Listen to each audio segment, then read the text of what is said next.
السلام علیکم ورحمۃ اللہ وبرکاتہ۔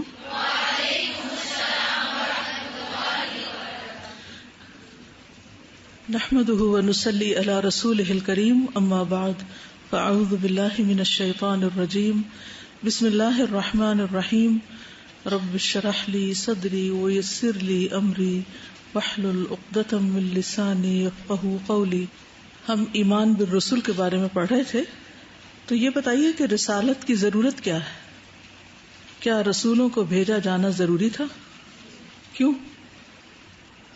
بات یہ ہے کہ انسان اس دنیا میں بہت سی ضروریات لے کر پیدا ہوا ہے۔ کسی بھی نوزائیدہ بچے کو آپ دیکھیں، چھوٹے بچے کو جب وہ پیدا ہوتا ہے تو اسے کیا چاہیے ہوتا ہے؟ سب سے پہلے کیا چاہیے؟ دودھ چاہیے، کچھ کھانے کو چاہیے، رو رہا ہوتا ہے، پیار چاہیے، محبت چاہیے، کیئر چاہیے، پروٹیکشن چاہیے۔ پھر جو بڑا ہوتا جاتا ہے اس کی ضروریات بھی بڑی ہوتی جاتی ہے۔ پھر جب شعور کی عمر کو پہنچتا ہے تو اس کو اچھے برے کی پہچان بھی چاہیے ہوتی ہے، گویا دوسرے لفظوں میں ہدایت چاہیے ہوتی ہے۔ اور پھر ہدایت اس کی سب سے بڑی ضرورت ہوتی ہے، کیونکہ ہدایت پر اس کے انجام کا انحصار ہے، اس کی کامیابی یا ناکامی کا انحصار ہے۔ ایک شخص اگر ساری زندگی اچھے سے اچھے کھانے کھاتا رہے لیکن ہدایت سے آری ہو، اپنی حقیقت سے آری ہو، مقصد زندگی سے آری ہو، اپنے رب کے بارے میں اس کو کچھ پہچان نہ ہو، اپنے انجام کی اس کی کچھ خبر نہ ہو، تو ایسے انسان کے بارے میں آپ کیا کہیں گے کہ بہت خوش قسمت ہے، جس کو ہر روز اعلیٰ ترین کھانے ملتے ہیں، جو وہ چاہتا ہے کھا سکتا ہے اور کھاتا ہے۔ اگر ایک انسان کو دنیا کی ہر نعمت بھی مل جائے جو وہ چاہے، اگرچہ ایسا ممکن نہیں لیکن پھر بھی سپوز کہ اگر کسی انسان کو ہر وہ چیز مل جائے جس کا وہ خواہش مند ہو لیکن ہدایت نہ ملے، تو کیا وہ خوش قسمت انسان ہے؟ نہیں۔ کیوں؟ اس لیے کہ اس کے اور جانوروں کے طرز زندگی میں کچھ بہت بڑا فرق نہیں۔ جانوروں کو بھی جب بھوک لگتی ہے تو وہ شکار کر لیتے ہیں اور بعض اوقات چوری بھی کر لیتے ہیں۔ اگر ان کو کوئی لا کر نہ دے تو وہ مثلاً کوئی بھیڑوں کا غلہ جا رہا ہے تو اس میں سے جا کے اچھل کے ایک بکری پکڑ لیں گے، وہ ان کی تھوڑی تھی، وہ تو اس کا مالک کوئی اور تھا، لیکن انہوں نے اس کو اچک لیا کیونکہ انہیں بھوک لگی ہے۔ اس وقت یہی جنگل کا قانون ہے ہر طرف۔ تو آج آپ دیکھیے کہ بہت سے انسانی معاشرے بھی اسی قانون کے ساتھ رہ رہے ہیں کہ ان کو حلال حرام، جائز ناجائز، اچھے برے، اپنے پرائے کی کوئی تمیز نہیں، وہ اپنی خواہشات کے مطابق زندگی بسر کر رہے ہیں اور اپنی ضروریات پوری کرنے کے لیے ہر کھیل کھیلتے ہیں۔ تو کیا انسان کی انسانیت پائے تکمیل تک پہنچ سکتی ہے بغیر ہدایت کے؟ ہرگز بھی نہیں۔ تو اس لیے رسالت ایک بہت بڑی ضرورت ہے، کیونکہ انسان کو ہدایت چاہیے۔ تو اللہ تعالیٰ نے بندوں پر احسان کرتے ہوئے ان کو سیدھی راہ دکھانے کے لیے، اچھے برے کا فرق بتانے کے لیے ہر دور میں پیغمبر بھیجے۔ تو کتنے رسولوں پر ایمان لانا کافی ہو جائے گا؟ 2، 4، 10، 20؟ سب پر، سب کے سب پر۔ کوئی دلیل ہے آپ کے پاس؟ لا نفرق بین احد، تو ان کے درجوں میں تقسیم کی بات ہے۔ سب رسولوں پر ایمان لانا ضروری ہے، اس کی کیا دلیل ہے؟ نہیں، آمن الرسول، وہ تو ایک رسول کی بات ہو رہی ہے، سب کی تھوڑی ہو رہی ہے۔ چلیے اس کی دلیل ڈھونڈ کر لائیے کہ سب رسولوں پر ایمان ضروری ہے اور کسی ایک رسول کا انکار بھی ایمان بالرسالت کے منافی ہے۔ اچھا، رسولوں پر ایمان لانے کا معنی کیا ہے؟ کیا کرنا؟ یعنی اس کا مطلب کیا ہے رسولوں پر ایمان لانے کا؟ سب سے پہلے اس بات پر ایمان لانا کہ اللہ نے ہر امت میں رسول بھیجے ہیں، ٹھیک ہے؟ وَلَقَدْ بَعَثْنَا فِي كُلِّ أُمَّةٍ رَسُولًا، اس بات کی تصدیق کرنا کہ اللہ نے ہر امت میں رسول بھیجے ہیں جو ان کو اللہ کی عبادت کی طرف بلاتے رہے۔ دوسری بات یہ ہے کہ سارے کے سارے رسول سچے تھے، کلہم صادقون، خود ہدایت پر تھے، ہدایت کی طرف بلانے والے تھے، یعنی خود بھی ہدایت پر تھے۔ پھر یہ کہ انہوں نے وہ سب کچھ پہنچایا جو اللہ نے ان کو پہنچانے کے لیے کہا، اس میں سے کچھ بھی نہیں چھپایا، نہ اس میں کوئی تبدیلی کی، نہ اضافہ کیا، نہ کمی کی۔ یہ یاد رکھنی ہوگی بات آپ کو، ٹھیک ہے؟ کیا ان رسولوں پر ایمان لانے کا مطلب کیا ہے کہ ہم اس بات کو مانتے ہیں، یقین رکھتے ہیں کہ سارے رسول برحق تھے، سب سچے تھے، ہدایت پر تھے، انہوں نے سب کچھ پہنچایا جو ان کو پہنچانے کے لیے کہا گیا، اور اس میں سے نہ کچھ چھپایا، نہ کچھ بڑھایا، نہ کچھ گھٹایا اور نہ کچھ بدلا. قرآن مجید میں آتا نا فَهَلْ عَلَى الرُّسُلِ إِلَّا الْبَلَاغُ الْمُبِينُ. پھر یہ کہ سب کے سب حق پر تھے اور سب نے توحید کی دعوت دی. سب کا دین ایک تھا لیکن شریعتیں مختلف تھیں. ان پر ایمان لانے کا مطلب یہ بھی ہے کہ جو کچھ وہ لائے ہم اس کی بھی تصدیق کرتے ہیں. ٹھیک ہے، جو کچھ وہ لائے ہیں ہم اس کو بھی مانتے ہیں، یعنی ایمان بالکتب کی بات آ جاتی. لیکن ہم نے ایمان کے معنوں میں پڑھا تھا کہ ایمان میں عمل بھی آتا ہے. تو عمل کس چیز پر؟ پھر ان کی کیا سب کی؟ کیا ہمارے لیے لازم ہے کہ ہم پچھلے سارے رسولوں کی تعلیمات کو مانیں جو اب ان کی موجود کتابیں ان کے اندر جو چیزیں پائی جاتی ہیں؟ یعنی یہ واضح ہونا چاہیے کہ سب رسولوں کو مانتے، ان کی سب کتابوں کو مانتے، ان کے پیغامات کو کہ وہ حق پہ تھے، سچ پہ تھے، انہوں نے اپنی ڈیوٹی پوری کی، ساری باتیں. لیکن ہم پر لازم ہے کہ جو محمد رسول اللہ صلی اللہ علیہ وسلم لائے ہیں اس پر ہم عمل بھی کریں. تو عمل کی تصدیق صرف کس کی ضروری ہے؟ بما جاء بہ محمد صلی اللہ علیہ وسلم. اور پچھلے انبیاء کی جو چیزیں آپ کی لائی شریعت کے مطابق ہیں وہ تو ٹھیک ہے، لیکن اگر کوئی چیز آپ کی شریعت سے ٹکراتی ہے تو پھر کیا ہمارے لیے حجت ہے پچھلے پیغمبروں کی تعلیم یا محمد صلی اللہ علیہ وسلم کی؟ محمد صلی اللہ علیہ وسلم کی. کیوں؟ وہ آئے کیونکہ حضرت عیسیٰ علیہ السلام بھی جب قیامت کے قریب آئیں گے تو وہ بھی محمد صلی اللہ علیہ وسلم کی لائی ہوئی شریعت ہی کی پیروی کریں گے، اور آپ کی شریعت کی وجہ سے پچھلی شریعتیں منسوخ ہو چکی ہیں. آپ کی شریعت محفوظ شریعت ہے اور پچھلی شریعتوں کی تکمیل ہے. تو اس لیے ہم اس کے مکلف ہیں، پابند ہیں، اور جو چیز اس سے مطابقت رکھتی ہے وہ وہاں سے بھی لے لیں گے. لیکن جہاں کسی قسم کی کوئی کنٹرڈکشن آئے گی تو ہم اس کو فائنل ورژن سمجھیں گے. یہ میں ایک پیراگراف یہاں سے پڑھا کے پھر میں آپ کو آگے لے کے چلتی ہوں. ٹھیک ہے. رسول اور نبی میں فرق. رسول بمانا مرسل ہے یعنی بھیجا ہوا. لفظ نبی فعیل کے وزن پر ہے جس کا مطلب ہے خبر دینے والا. رسول اور نبی میں فرق یہ ہے کہ ہر رسول نبی ہوتا ہے اور ہر نبی رسول نہیں ہوتا. رسول صاحب شریعت ہوتا ہے اور نبی اپنے سے پہلے رسول کی شریعت کا متبع ہوتا ہے. پیغام پہنچانے کی ذمہ داری دونوں کی ہوتی ہے. رسول کی ذمہ داریاں رسول اکرم صلی اللہ علیہ وسلم سمیت تمام رسولوں کی ذمہ داریوں کے بارے میں قرآن مجید ہمیں آگاہ کرتا ہے. نمبر 1 تبلیغ دین. نمبر 2 کتب اور صحائف کے الفاظ اور معنی کی عملی اور قولی اعتبار سے وضاحت. نمبر 3 لوگوں کی دینی تعلیم و تربیت. نمبر 4 شاہد امت کہ اللہ کا پیغام ان تک پہنچ گیا یا نہیں. ٹھیک ہے. اچھا پھر یہ 135 کو دیکھیے تو یہاں پر اولو العزم پیغمبروں کی بات ہے.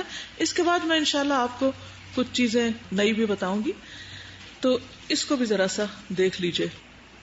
اولو العزم پیغمبر. اولو العزم سے مراد وہ رسول ہیں جو دعوت دین میں حد درجہ کوشش کرنے والے، بہت عزم اور ہمت والے، زبردست ڈٹرمینیشن کے ساتھ انہوں نے کام کیا اور اپنے آپ کو تھکا دینے والے، اور اس کی راہ میں آنے والی اذیت کو بڑے حوصلے اور صبر کے ساتھ برداشت کرنے والے تھے. آپ کو یہ معلوم ہے نا کہ انبیاء کی تعداد تو بہت زیادہ ہے، لیکن ان میں رسول جو ہے وہ کتنے ہیں؟ 315 ہیں. اور یہ ہمیں کہاں سے پتہ چلتا ہے؟ سلسلہ صحیحہ کی ایک حدیث ہے.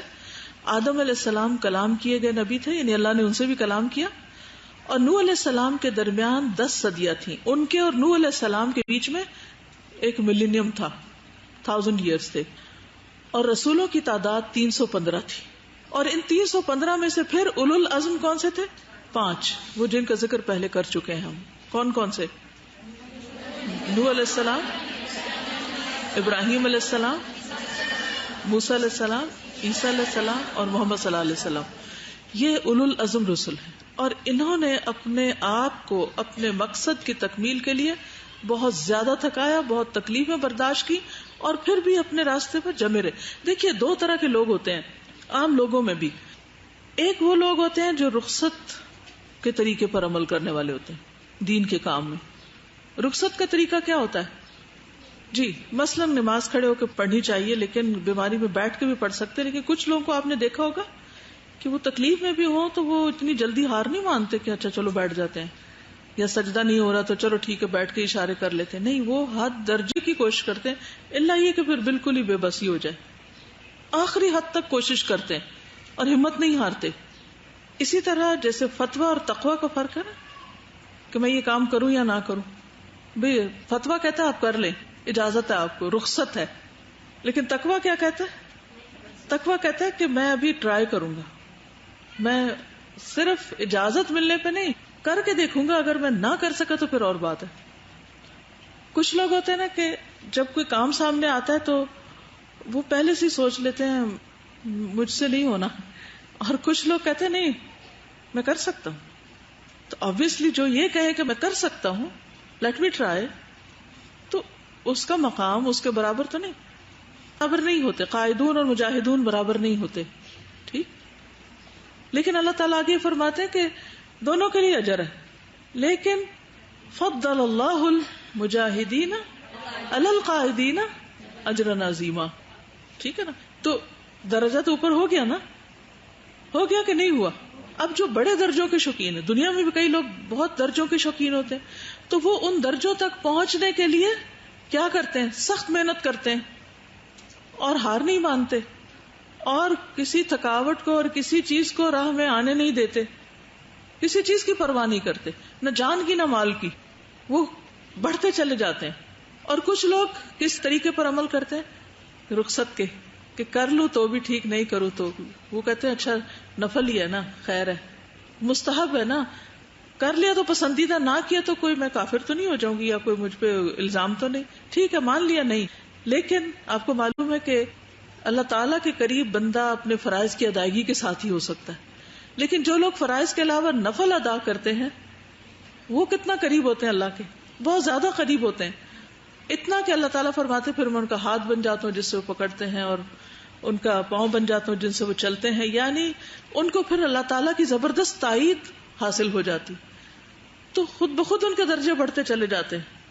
اور جو لوگ بڑے بڑے درجات چاہتے ہیں اسی کے مطابق محنت بھی کرتے ہیں. بقدر القد تکتسب المعالی، عربی کا ایک شعر ہے جس میں آتا ہے بقدر القد، یعنی محنت کے مطابق تکتسب المعالی، بلندیاں حاصل کی جاتی ہے. جتنی محنت کرو گے اتنی بلندی حاصل کرو گے.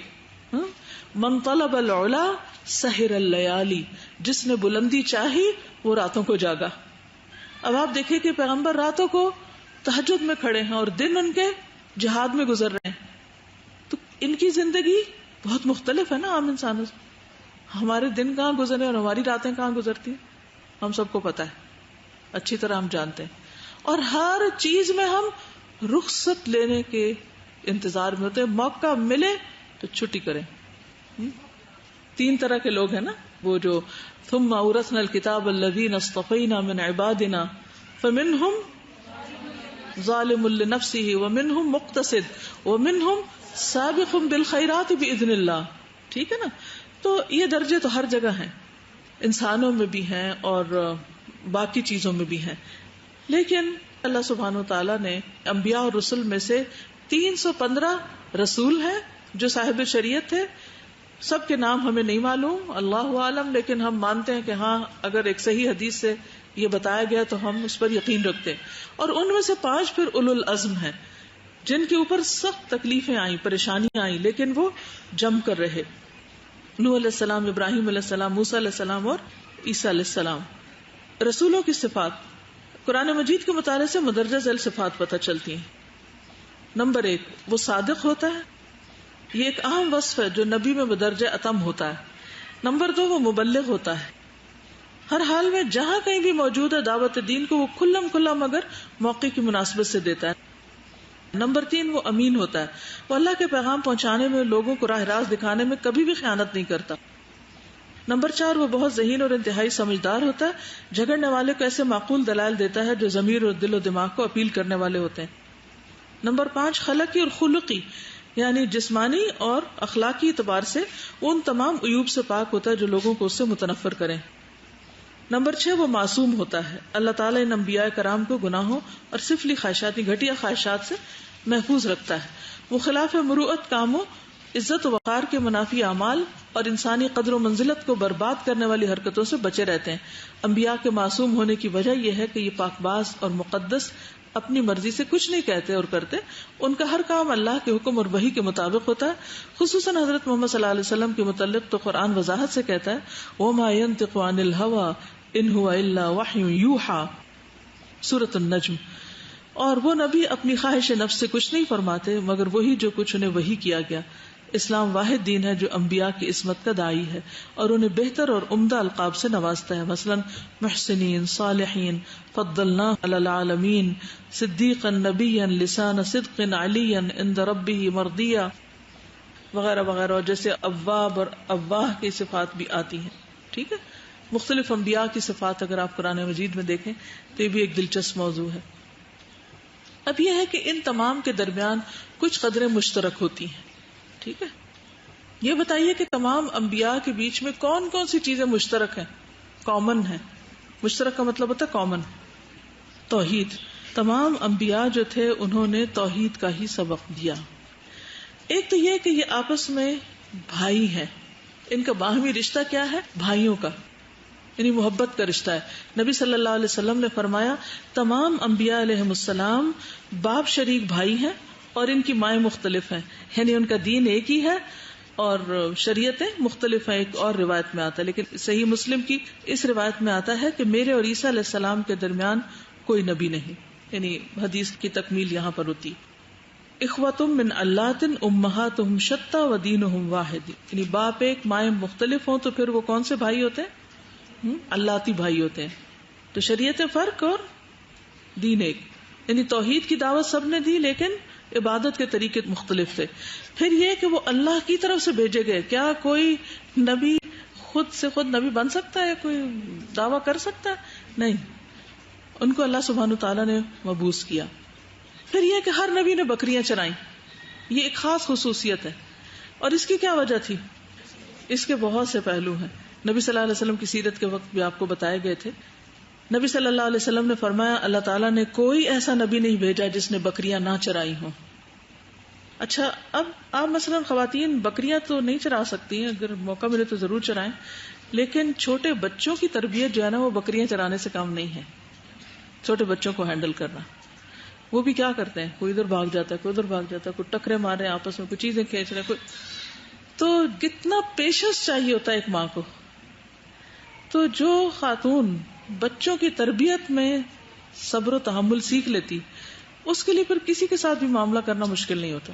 لیکن جو عورت ایک اچھی ماں نہیں، وہ ایک اچھی دائی بھی نہیں ہو سکتی، ایک اچھی بیوی بھی نہیں ہو سکتی. اس کی بنیادی وجہ کیا ہے کہ ماں ایک ایسی ہستی ہوتی ہے کہ جس کو اپنے بچوں سے دنیا کی ہر چیز سے بڑھ کے پیار ہوتا ہے. لیکن اگر اس کا وہ پیار اور اس کی محبت نے اس کو کچھ سلیقہ نہیں سکھایا اور اس کو ان کی تربیت کے لیے تکلیف اٹھانے کا گر نہیں سکھایا تو پھر وہ کسی کے لیے بھی پھر کسی کام کی نہیں. تو اس لیے اگر آپ واقعی ایک بہترین اور مثالی خاتون ہیں تو ایک چیز آپ سب کو آنی چاہیے، اور وہ کیا؟ بچے پالنے. ٹھیک ہے نا، ان کو ہینڈل کرنا آنا چاہیے، ان کی نفسیات سمجھنی آنی چاہیے، ان کے ساتھ کس طرح ڈیل کرنا ہے، ان کے اندر باہر ان کی ہر چیز. حافظ عثمان صاحب سے کسی نے پوچھا کہ اگر اپنے بچے کو حفظ کرانا ہو تو اس کے لیے کیا کرنا چاہیے، یعنی کہ کون سی ایج ہونی چاہیے، تو انہوں نے کہا کہ شادی سے پہلے سوچنا چاہیے. یعنی انسان شادی کے بعد جب وہ اس زندگی میں قدم رکھتا ہے تو اس کا ایک ویژن ہونا چاہیے کہ اللہ مجھے جو بچے دے گا میں ان کو کیا بناؤں گی، میں ان کی تربیت کیسے کروں گی، اور پھر جو کرنا ہے نا اس کے مطابق گھر کا ماحول بنانا ہوگا. اگر عورت چھوٹی چھوٹی باتوں پہ میاں سے لڑ رہی ہے اور گھر کو ایک جہنم بنایا ہوا تو وہ بچے معصوم صرف لیکچر سن کے ٹھیک ہوں گے، وہ ماں باپ کو نہیں دیکھ رہے کہ ان کی آپس میں نہیں بنتی اور کوئی ادب تمیز نہیں ہے ایک دوسرے سے بات کرنے کی، تو وہ سارا اثر ان پہ پڑے گا. ایسے میں وہ حافظ بن بھی جائیں تو پھر وہ صرف آپ کا ایک بس اپنا ہی خواب ہے، ورنہ اس کو وہ روح نہیں حاصل ہوتی. تو اس کے لیے پہلے سے ہی سوچیں کہ آپ نے کیا کرنا ہے. اور پھر خود صبر و تحمل کا مظاہرہ کریں. اگر سسرال میں رہ رہے ہیں تو جب، اور اگر یعنی کہ 1 یونٹ ہے آپ کا، صرف ہسبینڈ وائف رہ رہے ہیں تو بھی اچھی بیوی آپ کیسے بن سکتے ہیں، اس سے پہلے یہ سوچیں. اور پھر اس کے بعد وہ ساری، اور پھر آپ کو پتا ہے کہ اگر آپ فزیکلی ویک ہے نا، آپ کبھی بھی اچھی ماں نہیں ثابت ہو سکتے. لیکن بچوں کے پیچھے بھاگنا بھی پڑتا ہے، بچے مختلف طرح سے آپ کے لیے ایک امتحان ہوتے ہیں. تو اگر آپ چھوٹی چھوٹی بات پہ ایموشنلی ویک ہیں اور رونا دھونا شروع کر دیتے ہیں، چھوٹی چھوٹی بات پہ آپ تھک ہار کے بیٹھ جاتے ہیں، چھوٹی چھوٹی بات پہ آپ پریشان ہو جاتے ہیں، تو آپ بچوں کے لیے ایک اچھا رول ماڈل نہیں. اس پر میں نے لیکچرز دیے تھے، ہم اور ہمارے بچے، کہ ہم کیسے ہوں تو ہمارے بچے اچھے ہو سکتے ہیں. کیونکہ ہم سے الگ کر کے اگر بچوں کی تربیت کریں گے تو تربیت ہونے کی نہیں. ٹھیک ہے، جب تک ہماری نہیں ہوتی تو ان کی نہیں ہو سکتی. اور اس کے لیے آپ کو جسمانی طور پر بھی صحت مند اور طاقتور ہونا پڑے گا، تب آپ صحت مند بچوں کو جنم دیں گی. اور اس کے لیے بھی یہ جو آپ کی ایج ہے نا، ٹین ایج، اس میں آپ کو اپنی ہڈیاں مضبوط کرنے کی ضرورت ہے. کیلشیم کا انٹیک نہیں، ہم یہ نہیں دودھ نہیں پی سکتے، ہم یہ نہیں کھا سکتے، ہم وہ نہیں، صرف جنک فوڈ پہ زندگی گزار رہے ہیں. تب آپ خود سوچیے کہ جب ایک بوجھ پڑے گا تو کیسے اٹھائیں گے اس کو. تو وہ پھر ساری بیماری بن جاتی. بچے کی حمل سے لے کے ولادت اور اس کی تعلیم اور تربیت، اس کو اتنی بڑی مصیبت سمجھ لیتی ہیں مائیں کہ بس وہ ایک بیماری ہے گویا. اور سب کام کاج چھوٹ جاتے ہیں. کہاں گئی دین کی تبلیغ، اور کہاں گیا حفظ، اور کہاں گئی تجوید، اور کہاں گئی تفسیر، سب ایک طرف رکھ دیتی ہوں بند کر کے کتابیں اوپر، کہ اب ہمت ہی نہیں. تو اس کے لیے آج آپ کو اپنی عادتوں پر غور کرنا چاہیے. اب سے آپ کو فزیکلی اپنے آپ کو اسٹرانگ کرنا ہے کہ کل اس بوجھ کو صحیح طور پر اٹھا سکیں. اور یہ تو خیر ایک پورا الگ مضمون ہے جس پر باقاعدہ آپ کی ہیمرنگ ہونی چاہیے، کیونکہ مجھے پتا چلا کچھ بچیاں ناشتہ ہی نہیں کر کے آتے. اکثریت کا یہ حال ہے. تب آپ دیکھیے کہ آپ سمارٹ بنے رہیے اور ناشتہ نہ کیجیے، اور جنک فوڈ پہ ادھر ادھر کچھ سویٹس وغیرہ کھا کے دن گزار لیجیے. تو پھر آبویسلی جب آپ اس ایج میں پہنچیں گے تو کیا بنے گا. تو بہرحال عزیمت کی زندگی اختیار کرنی ہے، زندگی میں کچھ کرنا ہے، کچھ اچیو کرنا ہے، تو پھر اس کے لیے سخت محنت کرنی پڑے گی اور بکریاں چرانی پڑیں گی. ٹھیک، اپنے بچے نہیں بھی تو ہمسایوں کے بچے پالنے شروع کریں. اور آپ کو پتا ہے کہ اس وقت کینیڈا میں ایک بڑی تعداد جو امیگریشن کے بعد مسلمانوں کی گئی ہے، تو ظاہر ہے جابز نہیں ہے، نیا ملک ہے، کافی قسم کی ذمہ داریاں ہیں. تو اس میں بہت سی مسلمان خواتین نے ایک سرٹیفکیشن ہوتی ہے معمولی سی، وہ کر کے تو بیبی سٹنگ شروع کر دی، جو کہ بہت ہی خوشائن چیز ہے. اگر مسلمانوں کے ہاتھ میں بچے پلتے ہیں تو کیا ہوگا. وہ چھوٹے چھوٹے معصوم بچے جو سارا دن ایک مسلمان ماں کے ہاتھ میں گزارتے ہیں، تو وہ اسلام کے بارے میں جو ایک نیگیٹیوٹی ہے اس کا بھی توڑ ہوگا. اور ہو سکتا ہے کہ ان بچوں کی فطرت میں جو اسلام کی ایک طلب ہے اور خوشبو ہے، وہ اگر آپ کے عمل کے ذریعے ان میں ٹرانسفر ہو تو یہ تبلیغ کا کتنا بڑا موقع ہے. لیکن ہر چیز کے پیچھے ایک نیت کار فرما ہوتی ہے نا، کہ آپ نے صرف چند ڈالر کمانے ہیں یا پھر جنت کمانی، کیا چاہتے ہیں آپ اس کے بس. تو بہرحال اس میں بھی آپ دیکھیے کہ مثلاً کسی بھی بچی کو جب کہتے ہیں نا کہ آؤ بچوں کو پڑھاؤ، تو پہلے کہتے نہیں بچے نہیں ہم سے سنبھلتے، ہم سے نہیں کنٹرول ہوتے، ہمارا پیشنس نہیں ہے. تو اگر بچوں کے ساتھ پیشنس نہیں ہے نا تو پھر آپ دین کی تبلیغ نہیں کر سکتے. اللہ تعالیٰ نے پیغمبروں کو بکریاں چروا کے اسٹرانگ بنایا بہت اعتبار سے، تاکہ وہ ہر طرح کی مخالفت اور ہر طرح کی چیز سہ سکے اور بہترین طریقے سے آگے اللہ کا پیغام پہنچا سکیں. پھر ایک اور چیز جو سب پیغمبروں میں مشترک ہے وہ یہ کہ ہر نبی کا دل جاگتا رہتا ہے. نبی صلی اللہ علیہ وسلم نے فرمایا، ہم انبیاء کی جماعت ہیں، ہماری آنکھیں سوتی ہیں مگر ہمارے دل نہیں سوتے. یعنی وہ غافل نہیں ہوتے کبھی. ایک فزیکل نیڈ ہوتی ہے نا سلیپ، وہ تو ٹھیک ہے، لیکن ویسے وہ نیند میں بھی غافل نہیں.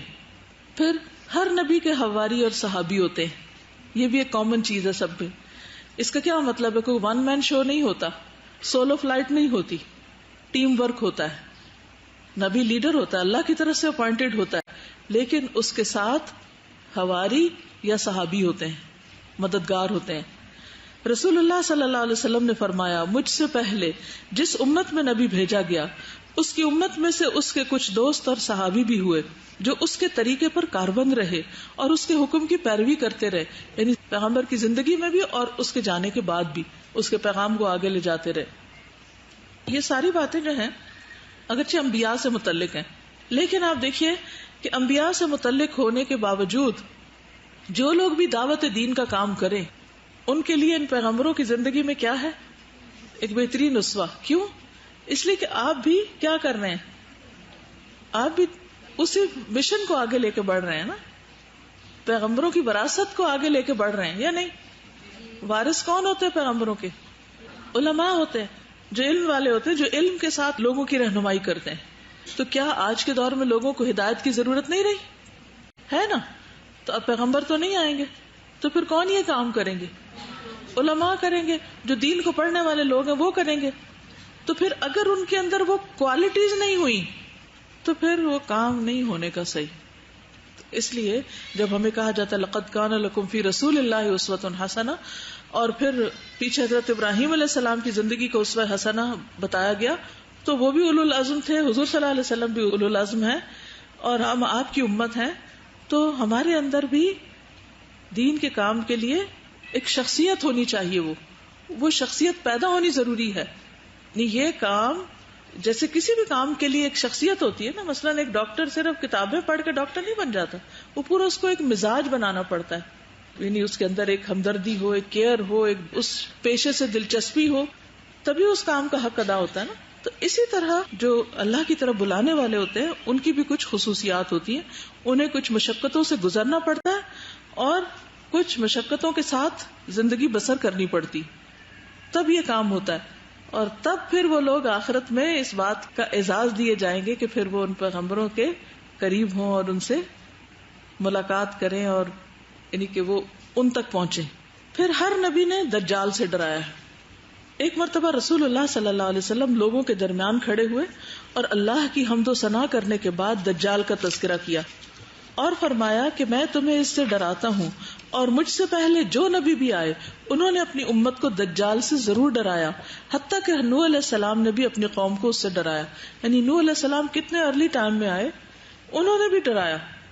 اور اسی لیے وہ دعا سکھائی گئی نا جو نماز کے آخر میں یا بعد میں پڑھی جاتی ہے، جس میں من فتنۃ المسیح الدجال کہا جاتا ہے.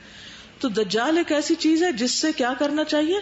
پناہ مانگنی چاہیے، اور اس کے مقابلے کی یا اس کے سامنے آنے کی کبھی بھی خواہش نہیں کرنی چاہیے، اور اس بات کی دعا کرنی چاہیے کہ یا اللہ ہمیں تو اس سے بچا کے ہی رکھنا، کیونکہ وہ دنیا کے ہر ملک میں اور ہر شہر میں داخل ہوگا. تو پھر ہمارا اس کا آمنا سامنا نہ ہو، کیونکہ وہ ایمان کا سب سے سخت امتحان ہوگا. وہ ایسے ایسے کام کرے گا کہ انسان شیکی ہو جائے گا، اور جو نہیں مانے گا اس کو ختم کر دے گا. پھر ایک اور چیز جو سارے نبیوں میں مشترک ہے کہ ہر نبی کے دو ہمراز رہے ہیں. رسول اللہ صلی اللہ علیہ وسلم نے فرمایا جو نبی بھی مبعوث فرمایا یا جس شخص کو بھی خلافت عطا فرمائی، اس کے قریب دو گروہ رہے ہیں. ایک گروہ اسے خیر کا حکم دیتا اور اس کی ترغیب دیتا ہے، اور دوسرا گروہ اسے شر کا حکم دیتا اور اس کی ترغیب دیتا ہے، اور بچتا وہی ہے جسے اللہ بچا لے. ٹھیک ہے. تو انبیاء کے ساتھ ایک تو ان کے صحابی اور حواری اور مددگار ہوئے ہیں، لیکن دوسرا گروہ جیسے منافقین تھے، یا جیسے جو شیطان کے چیلے ہوتے ہیں، یا جن کے ساتھ پیغمبر کا مقابلہ ہوتا ہے جیسے کفار قریش تھے. اس میں عربی کے الفاظ دیکھیے کہ کانت لہو بطانتانی، یعنی ہمراز ہونے کا مطلب یہ ہے کہ جو آ کے اپنے آپ کو بڑا مخلص ظاہر کریں. ٹھیک ہے، اپنے آپ کو مخلص ظاہر کریں لیکن الٹے مشورے دیں، یعنی جو حقیقت میں مخلص نہ ہو. ٹھیک. تو اس میں آپ دیکھیے کہ جیسے قریش کی بات کی نا، تو اس میں آپ کو معلوم ہے کہ مختلف اوقات میں انہوں نے وفد بھیجے تھے جو آ کے آپ سے الگ ملے، اور انہوں نے اپنے آپ کو بڑا خیر خواہ بتایا اور ہر طرح کی آفرز کی. ٹھیک. مکی دور میں تو وہ لوگ تھے، مدینہ میں آ کے کون تھے پھر؟ منافقین. ہر نبی کا ایک ہی وضو کا طریقہ رہا ہے. یہ بھی انٹرسٹنگ ہے نا. انس بن مالک سے روایت ہے کہ نبی صلی اللہ علیہ وسلم نے وضو کا پانی منگوایا، اس سے ایک مرتبہ اپنا منہ اور ایک مرتبہ دونوں ہاتھ دھوئے، ایک مرتبہ دونوں پاؤں دھوئے، اور فرمایا یہ وہ وضو ہے جس کے بغیر اللہ نماز قبول نہیں کرتا. پھر وضو کا پانی منگوایا اور دو بار آزاد ہوئے، اور فرمایا یہ وہ وضو ہے جو آدمی ایسا وضو کرے گا اللہ تعالیٰ اس کو دگنا اجر عطا کرے گا. پھر وضو کا پانی منگوایا اور 3 بار آزاد ہوئے، اور فرمایا یہ تمہارے نبی اور اس سے پہلے انبیاء کا وضو ہے. ٹھیک ہے.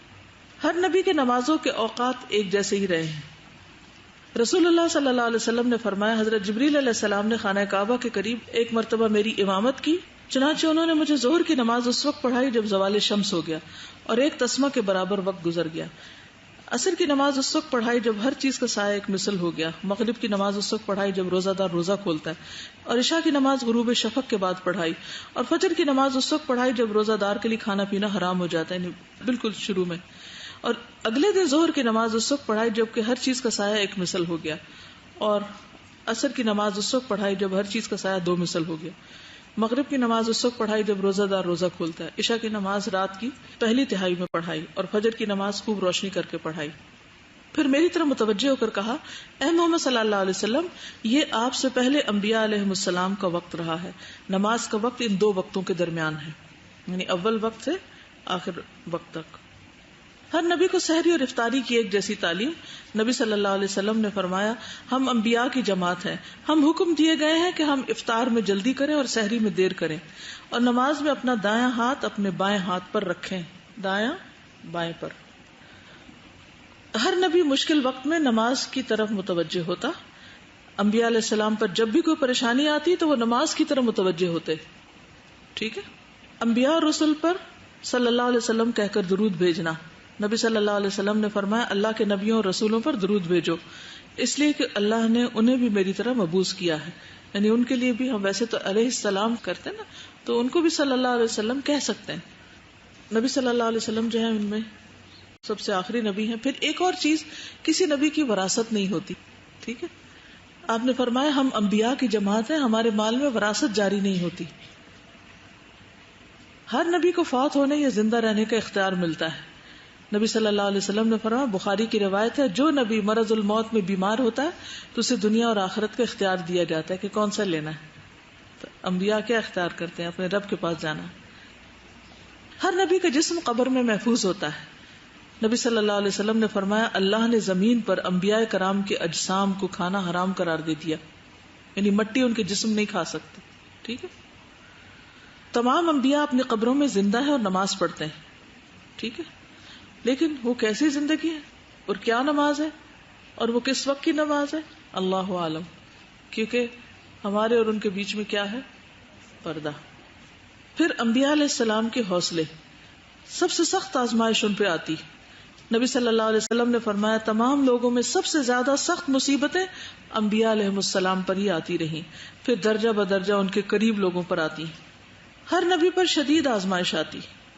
نبی صلی اللہ علیہ وسلم نے فرمایا، ہم گروہ انبیاء کو جس طرح اجر و ثواب دگنا دیا جاتا ہے، اسی طرح مصیبت بھی دگنی آتی، بیماری بھی دوہری آتی، اور سب انتہائی صابر بھی ہوتے ہیں۔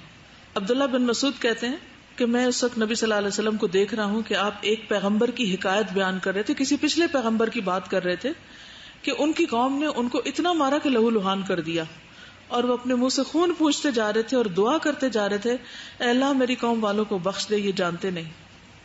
تو اس سے کیا پتہ چلتا ہے کہ سب کے اندر ایک حوصلہ اور اعلیٰ درجے کا اخلاق تھا اور انسانوں کی خیر خواہی تھی۔ مشکلات میں بھی وہ اللہ تعالیٰ کے فرما بردار رہے، صرف اچھے حالات میں نہیں بلکہ تکلیف دہ وقت میں بھی۔ پھر انبیاء علیہ السلام کے ساتھ ایمان لانے والوں کی تعداد مختلف رہی ہے۔ آپ نے فرمایا، آج رات میرے سامنے مختلف انبیاء علیہ السلام کو ان کی امتوں کے ساتھ پیش کیا گیا۔ ایک نبی گزرے تو ان کے ساتھ صرف 3 آدمی تھے، ایک گزرے تو ان کے ساتھ چھوٹی سی جماعت تھی، ایک گزرے تو ان کے ساتھ ایک گروہ تھا، ایک نبی کے ساتھ کوئی بھی نہیں تھا، حتیٰ کہ میرے پاس سے موسیٰ علیہ السلام کا گزر ہوا جن کے ساتھ بنی اسرائیل کی بہت بڑی تعداد تھی، جسے دیکھ کر مجھے تعجب ہوا۔ میں نے پوچھا، یہ کون لوگ ہیں؟ مجھے بتایا گیا یہ آپ کے بھائی موسیٰ ہیں اور ان کے ساتھ بنی اسرائیل ہیں، لیکن نبی صلی اللہ علیہ وسلم کی امت سب سے زیادہ ہوگی انشاءاللہ۔ کہتے ہیں کہ انبیاء کی سنت رہی ہے مسواک کرنا، خوشبو لگانا، یہ بھی ان کے درمیان کامن چیزیں رہی ہیں۔ جی، داڑھی بھی سب کی تھی، جی ہاں بالکل، فطرت کے جو خصال ہیں وہ بھی کامن ہیں، ٹھیک ہے۔ انبیاء انسانوں کے بہت خیر خواہ ہوتے ہیں۔ حضرت ابراہیم علیہ السلام حضرت سارہ کے ساتھ مسلمانوں کے بچوں کی کفالت کرتے ہیں، موسیٰ علیہ السلام نے ہمارے لیے نمازوں کی تعداد کم کروائی۔ پھر یہ بھی یاد رکھیے کہ کن چیزوں کا انبیاء کو اختیار نہیں ہوتا، آپ بتائیں کہ کچھ کیا ان کے اختیار میں نہیں؟ معجزات اور غیب کا علم، وہی اپنی مرضی سے لانا، کسی کو ہدایت دینا، خود سے حلال و حرام کی چیز بتانا، اپنا نفع نقصان، مشکل کشا یا حاجت روا ہونا. بالکل. پھر یہ ہے کہ ان کے پاس اختیار نہیں تھا کہ کسی کو زبردستی ہدایت دیں. انک لا تہدی من احببت. پھر اپنے خاندان والوں کو آگ سے بچانا ان کے بس میں نہیں تھا. آپ نے فرمایا اپنی پھپھی سے، اپنے خاندان سے، اپنی بیٹی سے کہ دنیا کے مال میں سے جو چاہتے ہو مجھ سے لے لو، میں اللہ کے ہاں تمہیں نہیں بچا سکتا. انقذوا انفسکم من النار یا بنی ہاشم، انقذوا انفسکم من النار یا بنی عبد المطلب، انقذوا انفسکم من النار یا فاطمہ انقذی نفسک من النار فانی لا املک لکم من اللہ شیئا غیر ان لکم رحما سأبلھا ببلالھا. بس رشتہ داری ہے، اس کی صلہ رحمی کرتا رہوں گا لیکن تمہارے کام نہیں آؤں گا قیامت کے دن. پھر اسی طرح جو آپ نے فرمایا کہ نفع نقصان کے مالک وہ خود نہیں ہوتے. اچھا یہ بتائیے کہ انبیاء کی تصدیق کا کوئی اجر بھی ہے یا بس فرض ہے ہم پر ایمان لائے اور ہم لے آئے اور ہم نے ڈیوٹی پوری کر دی؟ کیا اجر ہے؟ نبی صلی اللہ علیہ وسلم نے فرمایا کہ جنتی لوگ اپنے سے بلند کمرے والوں کو اوپر سے اس طرح دیکھیں گے جیسے چمکتے ستارے جو کہ صبح کے وقت رہ گیا ہو. کبھی دیکھا آپ نے جو فجر کی نماز کے بعد بھی وہ چمک رہا ہوتا ہے، نوٹسبل ہوتا ہے نا، ان میں ایک دوسرے سے افضل ہوگا. لوگوں نے عرض کیا یا رسول اللہ صلی اللہ علیہ وسلم یہ تو انبیاء کے محلات ہوں گے، یعنی اتنے اونچے اونچے درجے. اچھا دنیا میں آپ کبھی گوگل ارتھ کو دیکھیں تو آپ نے دیکھا ہوگا مختلف شہروں کو، اور پھر اگر اس کو اور زیادہ آپ اس پہ قریب کریں، زوم کریں تو اس میں بعض اوقات گھر بھی نظر آنے لگتے ہیں نا. ٹھیک ہے. اچھا تو کچھ آبادیاں ہوتی ہیں وہ گھنے گھر ہوتے ہیں ساتھ ساتھ ساتھ ساتھ. اچھا کچھ ہوتی ہیں دور دور دور دور میلوں پہ گھر پھیلے ہوئے ہوتے ہیں. کبھی آپ مری میں جائیں تو رات کے وقت اگر سڑک سے گزرے تو دور دور بتیاں جل رہی ہوتی ہیں نا، بہت ہی خوبصورت لگ رہے ہوتے ہیں وہ گھر. تو اس منظر سے آپ اس بات کو سمجھ پاتے ہیں. اسی طرح جو جنت ہے ہر ایک کی الگ الگ بھی ہوگی، بڑی بھی ہوگی، اور ان کے کچھ نشان بھی ہوں گے. اب اللہ عالم کہ کس طرح لوگ پہچانیں گے کہ وہ جو ستارہ چمک رہا ہے وہ کس کی جنت ہے اور وہ کس کی اور وہ کس کی. تو لوگوں نے کہا کہ یہ تو پھر انبیاء کے ہی ہوں گے اتنے چمکتے محلات. آپ نے فرمایا نہیں، اس ذات کی قسم جس کے ہاتھ میں میری جان ہے، یہ ان لوگوں کے لیے ہوں گے جو اللہ تعالیٰ پر ایمان لائے اور انبیاء کی تصدیق کی. یعنی اتنا بڑا کام ہے. پہلے کلمہ توحید کی آپ کو یاد ہوگی جب میں نے اس کی فضیلت بتائی تھی کہ لا الہ الا اللہ پڑھنا کتنا وزن رکھتا ہے. جی تو محمد الرسول اللہ کہنا بھی بہت بڑا عمل ہے. نبی صلی اللہ علیہ وسلم نے فرمایا جب اللہ تعالیٰ اپنے بندوں میں سے کسی امت پر رحم کرنے کا ارادہ فرماتا ہے تو اس امت کے نبی کو امت کی ہلاکت سے پہلے بلا لیتا ہے اور وہ اپنی امت کے لیے اجر اور پیش خیمہ ہوتا ہے. اور جب اللہ تعالیٰ کسی امت کو ہلاک کرنے کا ارادہ فرماتا ہے تو اس کے نبی کو زندگی میں ہی ان سے الگ کر لیتا ہے اور اس کی امت پہ عذاب نازل کر دیتا ہے. تو اس کا مطلب یہ ہے کہ جو لوگ نبی کے جانے کے بعد بھی نبی کے طریقے پر رہتے ہیں وہ دراصل اللہ کی رحمت کے مستحق ہوتے ہیں.